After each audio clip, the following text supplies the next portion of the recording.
Hello students, Suraj Sharma पहचान गए होंगे। तो एक्सरसाइज 4.2 क्लास 9th अपन स्टार्ट करने जा रही है। लास्ट लेक्चर में हमने 4.1 किया था, क्लास 9 था आपकी, और एक्सरसाइज 4.2। तो सिंपल सी एक्सरसाइज है, बस ध्यान से देखना है क्या है इसका आज का कंसेप्ट है। बोला गया which one of the following option is true and y. कहता है कि एक इक्वेशन दे रखी है y is equal to 3x plus 5 और नीचे तीन ऑप्शन दे रखे हैं। एक ऑप्शन तो है ए यूनिक सॉल्यूशन,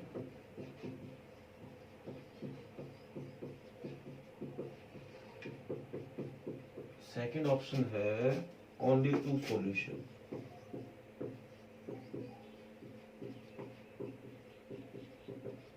और जो थर्ड ऑप्शन है वो है इनफाइनाइट मैनी सॉल्यूशन। ये आपका थर्ड ऑप्शन है। तीन ऑप्शन आपके सामने। कहता है इस इक्वेशन में कितने सॉल्यूशन होंगे। सबसे पहले आपको इन ऑप्शन का मतलब पता होना चाहिए कि ये है क्या। ए यूनिक सॉल्यूशन का मतलब है कि इस इक्वेशन का जो आंसर आएगा ना वो यूनिक है, मतलब वो एक ही आंसर उसका पॉसिबल है, इसके अलावा कोई ऑप्शन ही नहीं। लो एक ही ऑप्शन आता है बार बार।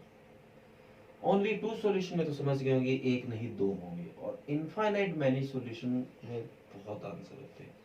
अब आपके दिमाग में ये भी क्वेश्चन आ रहा होगा, सर एक आंसर, दो आंसर, बहुत आंसर, इसका क्या मतलब, ये आंसर आते कैसे हैं?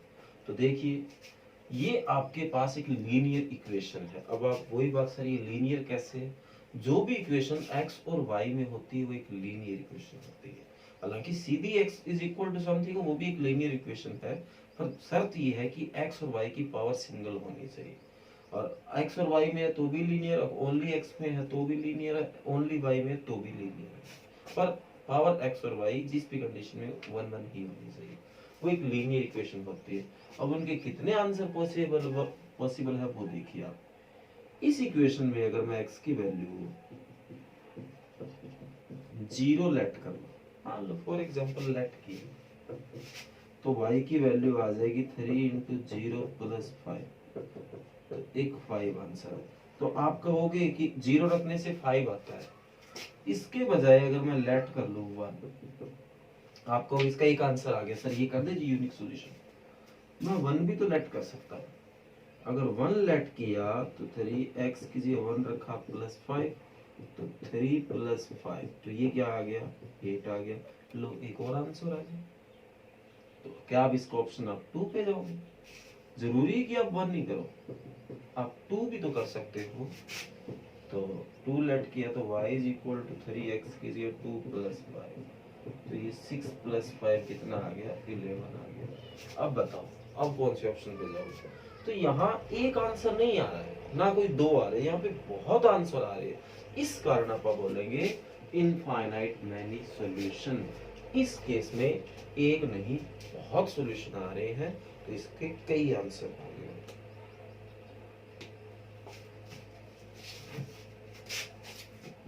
ये आपका फर्स्ट क्वेश्चन था, सिर्फ ऑप्शन बताना था और रीजन भी बताना था, तो आपने वो रीजन भी बता दिया है कि ये ऑप्शन आपने क्यों लिखा है।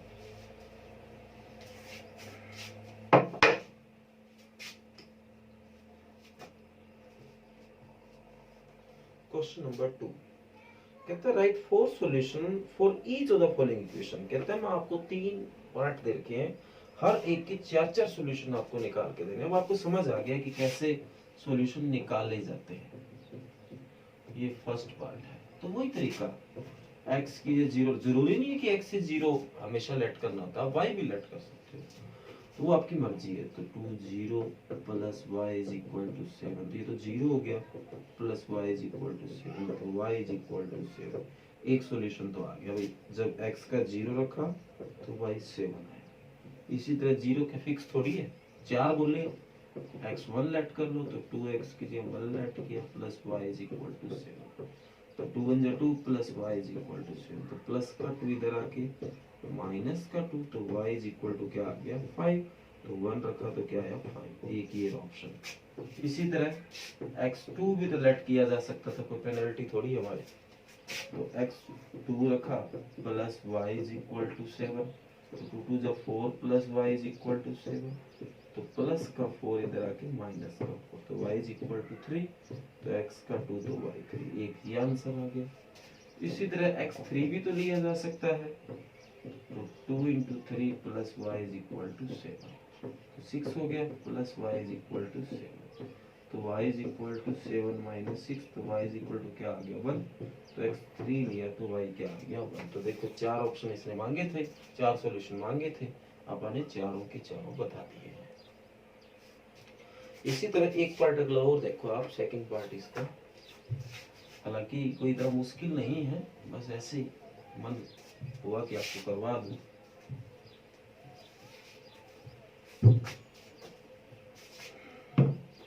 सेकंड पार्ट में बोला गया है pi x plus y is equal to 9। वही तरीका सेम, उसी तरीके से आपको आगे बढ़ना है। तो पहले x1 लेट किया, 0 कर लो, 0 लेट किया, तो यहाँ 0 plus y is equal to 9, ये तो 0 हो गया, plus y is equal to 9, तो y की वैल्यू क्या आ गई 9। इसी तरह x1 लेट किया जा सकता है, तो पाई x के लिए 1 रखा, plus y is equal to 9, तो पाई 1 जा pi, plus y is equal to 9, तो y is equal to 9 minus pi, ये सेकंड ऑप्शन है। इसी तरह x2 पुट किया, तो पाई इंटू एक्स कीजिए, 2 पुट किया, plus y is equal to 9, तो 2 pi plus y is equal to 9, तो y is equal to 9 minus 2 pi. अब कई बच्चे सोचेंगे सर पाई की वैल्यू रखे क्या, कोई जरूरी नहीं, आप ये काम चला सकते हैं। एज इट इज 3 रखा, plus y is equal to 9, तो 3 pi plus y is equal to 9, तो y is equal to 9 minus, ये आपका फोर्थ ऑप्शन आ गया है। इसी तरह जो थर्ड पार्ट है वो आपको अपने आप करना है।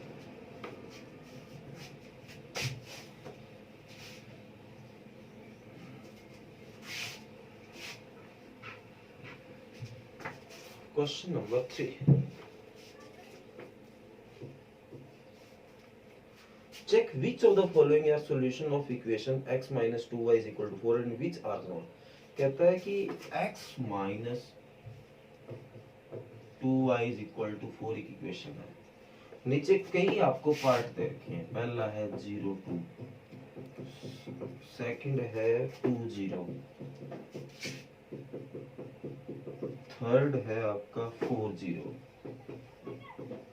और फोर्थ है आपका √2 एंड 4 √2, और जो फिफ्थ है आपका 4 1।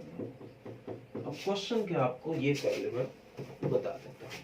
कहता है कि ये इस इक्वेशन के आपको 4 ऑप्शन 5 ऑप्शन दे रहा हूँ, तो इनमें से कौन सा ऑप्शन इस इक्वेशन पे लाई करता है, स्टिक बैठता है, या इसी का है, इस तरह से क्वेश्चन पूछ सकता है भी इनमें से कौन सा आंसर है वो इससे मैच होता है या इसके ऊपर इससे बिलोंग करता है। तो आप चक्कर में पड़ गए सर ये क्या कह रहे हो, भी हमारे समझ नहीं आ रहा। तो सीधी सी बात है, ये वैल्यू इस इक्वेशन में पुट करके देखो, यहाँ रखो, देखो क्या ये 4 के इक्वल आ रहा है। अगर 4 के इक्वल आ रहा है तो ये इसी का ही एक पार्ट है। और अगर मैं इसको आपको पूरी गहराई से बताऊं कि सर इसका रियल मीनिंग बताइए क्या है, तो रियल मीनिंग का मतलब है ये कार्टेशियन प्लेन है, कोई भी एक प्लेन है जहाँ पे किसी पॉइंट की लोकेशन पता की जाती है। तो ये आपने एक लाइन खींची, एक लीनियर लाइन है, एक सीधी जाने वाला है ना, ये लाइन कहीं से भी जा सकती है, अंदाजा मार लिया मैंने कि ये लाइन ऐसे जाती है। तो इस लाइन पे आने वाले जितने भी पॉइंट, हालांकि लाखों पॉइंट आएंगे, तो वो लाखों चाहे कितने ही पॉइंट हो, चाहिए उनसे हमें 4 पॉइंट मिले, 2 मिले, 1 मिले, अगर वो पॉइंट अपन यहाँ पुट करेंगे ना तो वो 4 के इक्वल ही आएंगे। अब मान लो कोई पॉइंट यहाँ का पुट करें, जैसे कि 2 0 यहाँ है मान लो, तो वो पॉइंट यहाँ कैसे सेट बैठ जाएगा, इसके ऊपर तो वही सेट बैठेगा जो इसके ऊपर का है।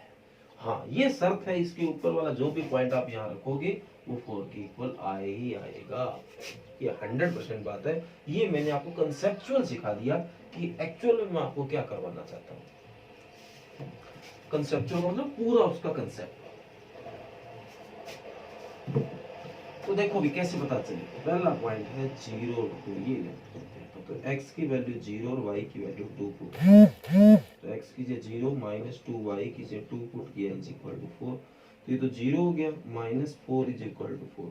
तो क्या माइनस 4 4 के इक्वल होता है? बिल्कुल नहीं होता। तो ये तो पॉइंट नहीं है भाई, ये नहीं, ये लाइन नहीं करता। इसके बाद सेकंड ऑप्शन है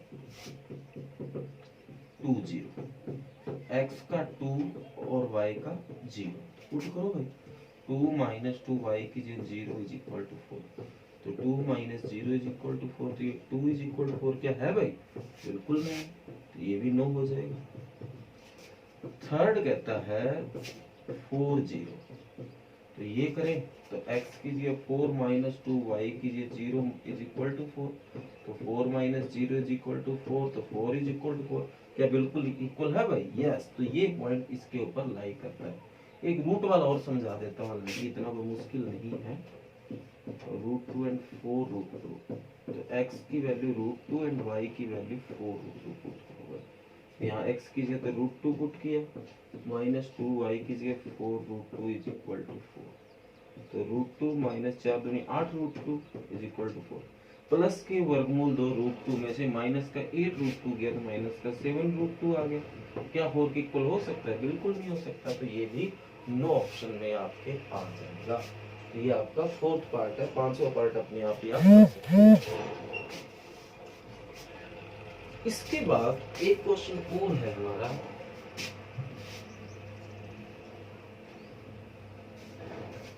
जो कि बहुत ज्यादा इंपॉर्टेंट है और कई बार पेपर में वो क्वेश्चन बना है। तो उस क्वेश्चन को आप ध्यान से देखोगे। कहता है find the value of k। k की वैल्यू निकाल के लाओ if x is equal to 2 and y is equal to 1 is a solution of the equation. कहता है एक इक्वेशन मैं आपको दे रहा हूं, 2x plus 3y is equal to k। एक सॉल्यूशन, एक इक्वेशन मैं आपको दे रहा हूं और x और y की वैल्यू भी गिवन कर रहा हूं।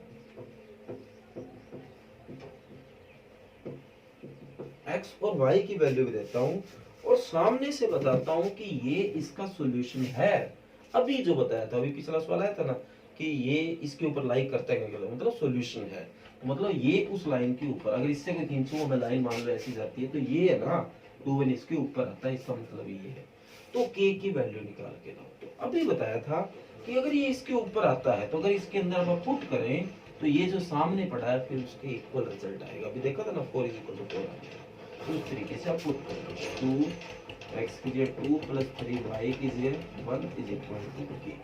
तो 2 2 जब 4 plus 3 is equal to k। तो k की वैल्यू कितनी आ गई? 7। ये आपका आंसर आ गया। क्वेश्चन नंबर 4 था, मोस्ट इंपॉर्टेंट क्वेश्चन है और इस तरह क्वेश्चन 1 मार्क्स में बहुत बार पूछे जाते हैं। तो इसने ये कहा था कि ये एक इक्वेशन है और ये जो x2 एंड y1 है वो इसका एक सॉल्यूशन है। मतलब सीधी सी बात है, इस लाइन के ऊपर पड़ा है। और अभी पीछे बताया था अगर वो ऊपर पड़ा है तो अगर आप यहाँ पुट करते तो सामने वाले के इक्वल होता है वो। तो वही अपन ने करके देखा और k की वैल्यू क्या आ गई? 7 आ गई। तो आज जो हमने एक्सरसाइज की वो 4.2 है। नेक्स्ट वीडियो में हम 4.3 को लेकर आएंगे। और चैनल को अगर आपने सब्सक्राइब नहीं किया तो सब्सक्राइब करो ताकि मेरे द्वारा बनाएगी आपकी जो भी वीडियो होगी जैसे मैं अपलोड किया करूंगा आपको उसका नोटिफिकेशन मिल जाएगा कि आपकी नेक्स्ट वीडियो आ गई है। और कोई भी अगर आपको वीडियो क्वालिटी में कोई दिक्कत आए या कोई साफ दिखाई ना दे रहा हो या आवाज में कोई दिक्कत आ रही है तो आप नीचे कमेंट कर सकते हो ताकि उस समस्या का अगर कोई समाधान हो सकता है तो किया जाए। Thank you.